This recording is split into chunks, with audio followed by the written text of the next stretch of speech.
Good morning, Chandrasekhar. Good morning, Aditya. Good morning, Sid.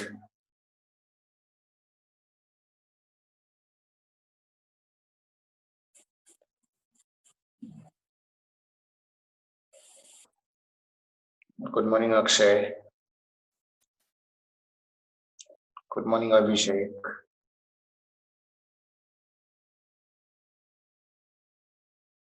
Good morning, Sid.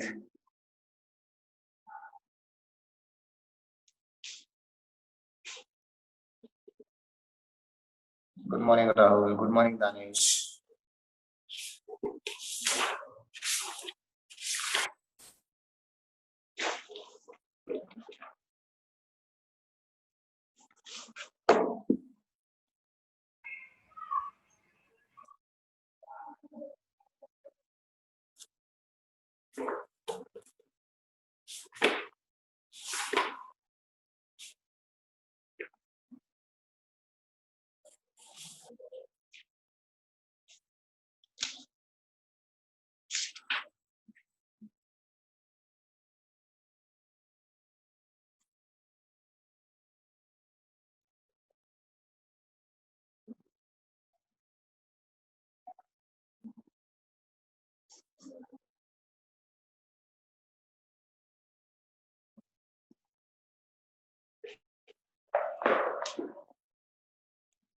Okay, let's recap.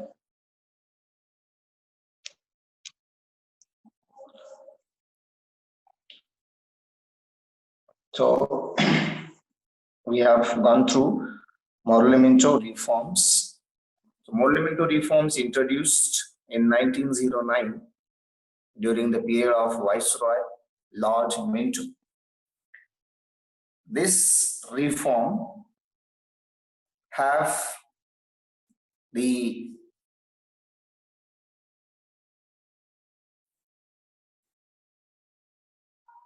Monumental reforms envisaged separate electorate. It had a provision of separate electorate for Muslims. Then government sought to create a rift between, good morning, Shresh.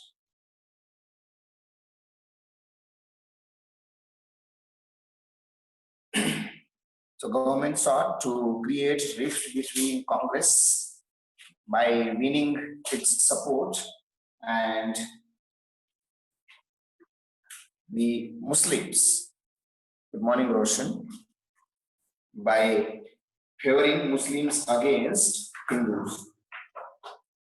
So this was the actual cause of the Morley Minto reforms. So because of this, the notions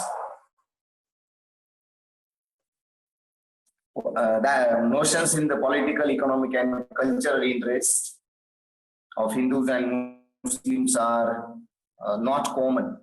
Rather, they are separate. So this kind of notion creation or encouraged the notions. And therefore, Indian political leaders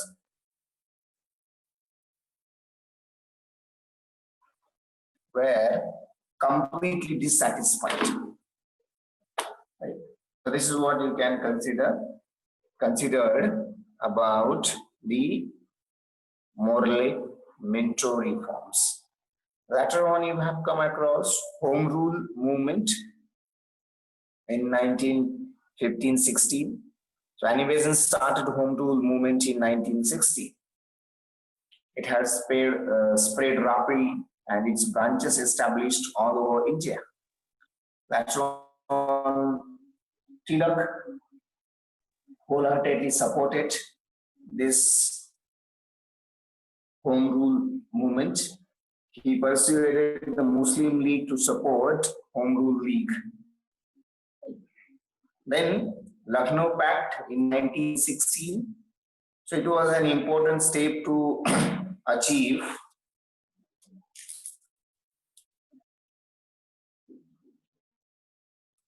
Hindu-Muslim unity. So anti-British feelings among Muslims have generated, followed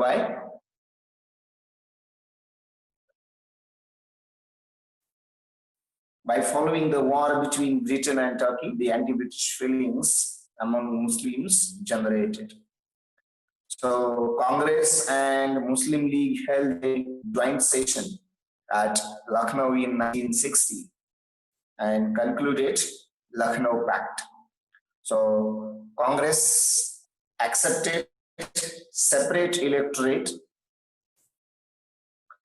So both, that is Indian National Congress and Muslim League, demanded dominion status for India. So Hindu-Muslim unity alarmed the Britishers and forced them to announce future policies which are in the favor. So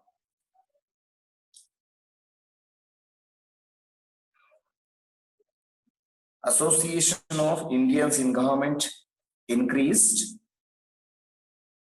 and the gradual development of local self-governing institutions have also increased. Later on, the Montague Declaration had come, which was also called as August Declaration. So according to Montague Declaration, right, the control over Indian government would be transferred gradually to the Indian people. Right? That is one of the demands of the Indian National Congress. That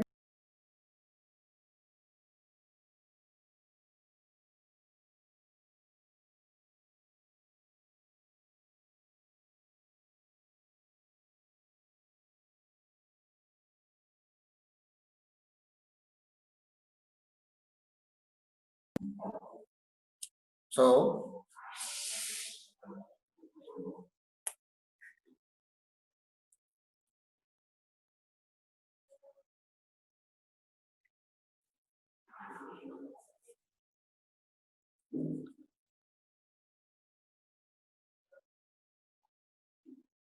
and then we have considered the Gandhian era.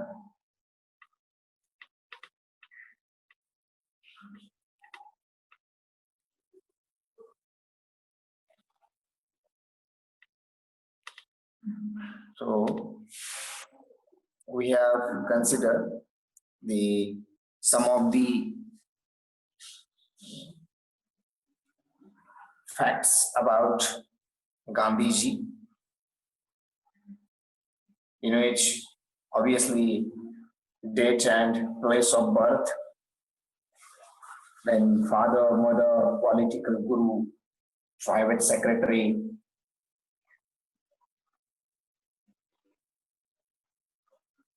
how Gandhiji influenced by the readings and the writings he had performed, how he had worked as an editor for different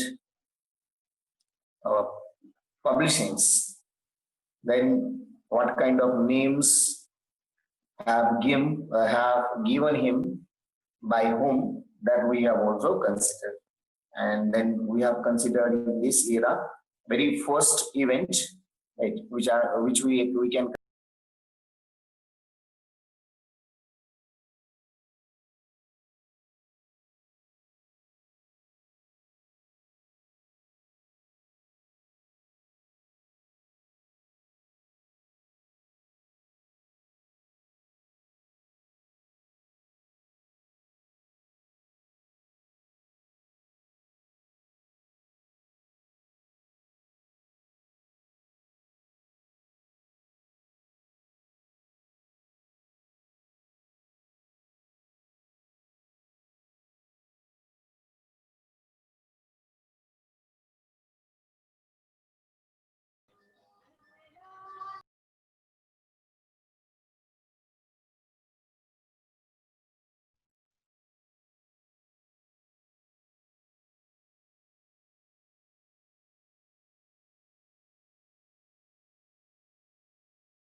So Rowlatt Act.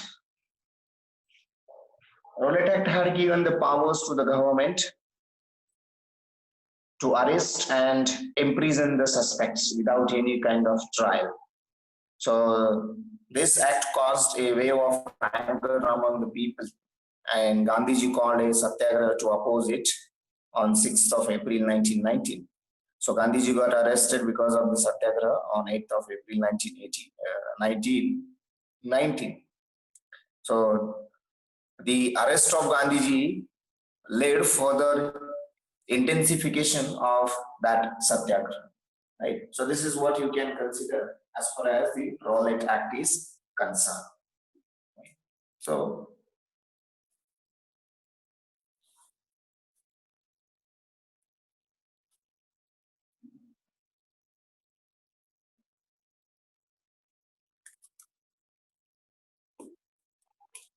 now next one is Jallianwala.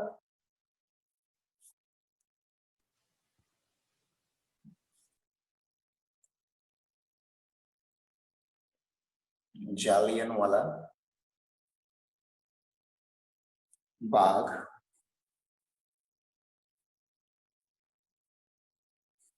massacre. Right. So exactly, it was happened on 13th of April 1990. So, you know, already we have gone through the Rowlatt Act, and according to Rowlatt Act, now the first arrest have been done. So Dr. Saifuddin Kichlu and Dr. Satyapal arrested under Rowlatt Act on 10th of April 1990. So, as the satyagraha caused serious unrest in Punjab, right? So because of the arrest, and already the satyagraha was started. So there had been a public meeting held on 13th April 1919 in a park known as Jallianwala Bagh, that is in Amritsar. So in that meeting, there were thousands of people, including women and children, assembled. There were thousands of people, including women and children, were assembled. So before this, the meeting could start, General Reginald Edward Harry, right, Dyer. So simply, Dyer. Its complete name is Reginald Edward Harry Dyer. So General Dyer ordered indiscriminate heavy firing on the crowd, and the people had no way out to escape that place. And as a result of that, hundreds of men, women, and children were killed, and more than 1,200 people wounded. Right? So at that time, Michael O. Dwyer was the Lieutenant Governor of the Punjab.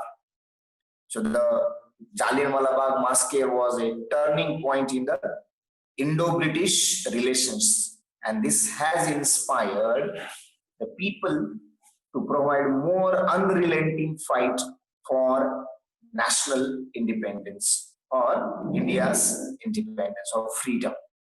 Right?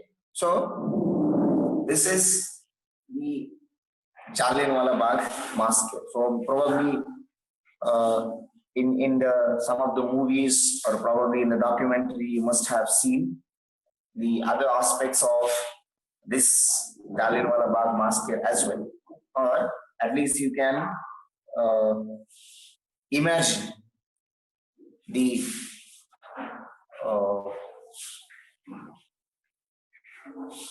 adverse effects on the lives of hundreds of the people, rather thousands of people. Right? So, but it has resulted into a turning point of the Indo-British relations. and this has really inspired the people of India to provide more unrelenting fight for the freedom. Right. So this is the Jallianwala Bagh massacre. So very first thing, when did it happen? So it happened on 13th April 1919. What was the cause? Right. So the arrest of Dr. Saifuddin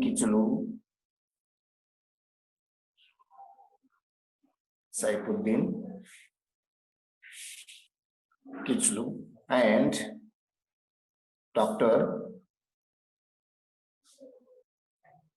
Satyapal, right, on 11th April 1919. So, and obviously this was under the Rowlatt Act in connection with the Satyagraha Satyagraha started by Gandhiji. So this has caused serious unrest in Punjab. Okay. So this arrest caused serious unrest in Punjab. Serious unrest in Punjab. Now, later on, what happened? So there had been a public meeting, right? So whatever Jallianwala Bagh massacre happened, in fact, originally it is a public meeting, right? It is a public meeting on 13th April at Jallianwala Bagh.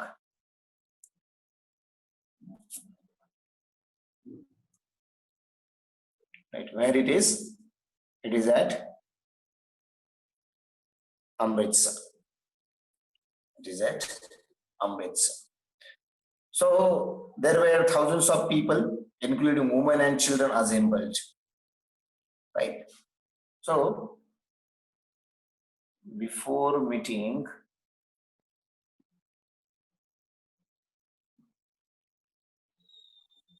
right, could start,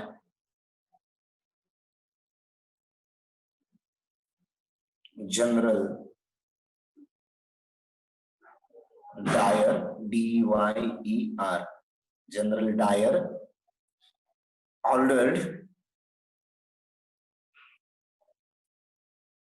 indiscriminate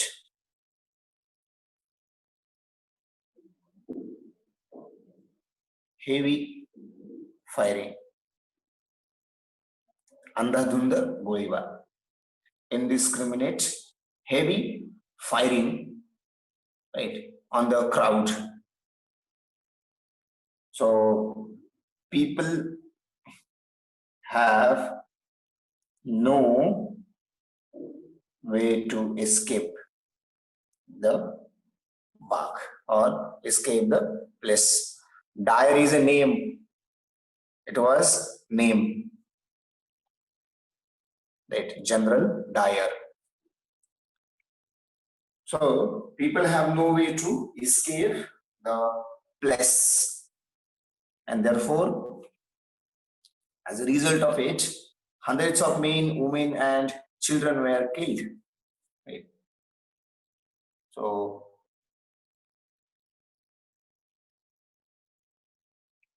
hundreds of men, okay, right, women and children were killed, and more than 1,200 wounded, right, zakhmi. So this mass care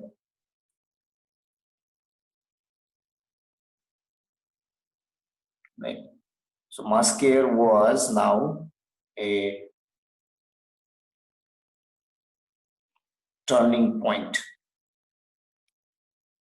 Mass care was now a turning point in Indo-British relations. Indo-British relations. And this had inspired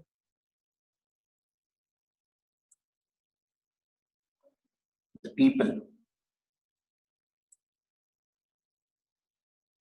to provide more unrelenting fight for the freedom. If someone needs it, you can.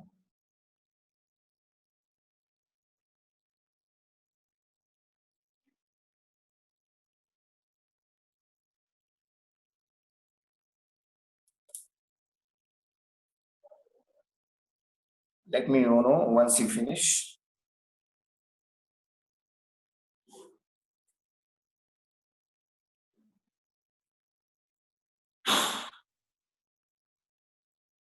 Okay, fine. Thank you.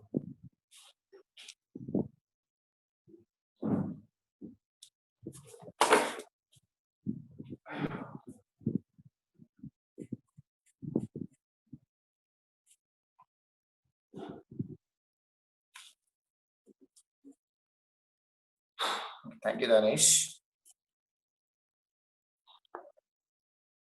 So, people to provide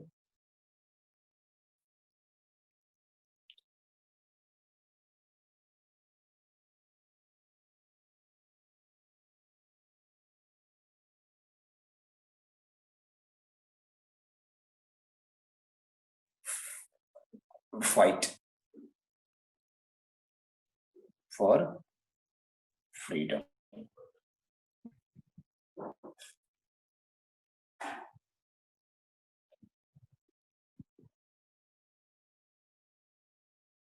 Care is concerned, and General Dyer had ordered the heavy firing, right, on the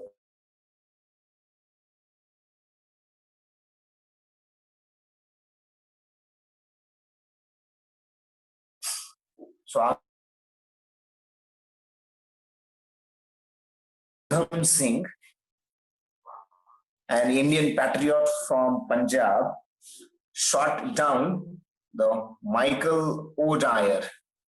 Right? Michael O'Dwyer. It is not a General Dyer. I am talking about the Michael O'Dwyer, who was the Lieutenant Governor of Punjab.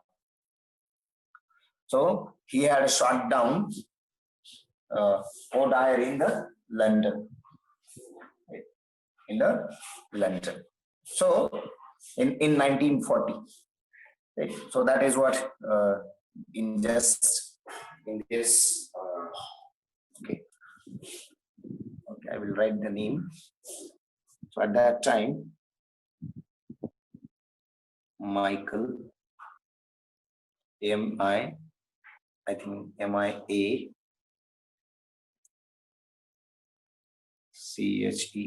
Michael O. Joyer, right, was the Lieutenant Governor of Punjab. Later, in 1940, Udham Singh, right? In fact, Sardar Udham Singh shot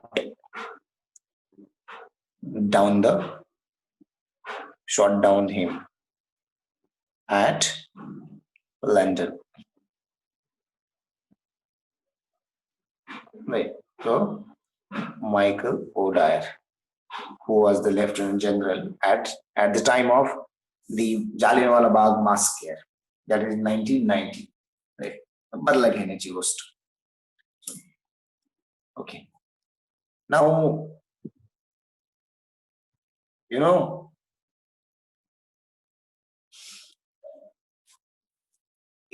according to or during Lucknow session, there have been Lucknow Pact, and according to Lucknow Pact, we can consider the unity of Hindus and Muslims. So, in fact, at that time only Muslims have started the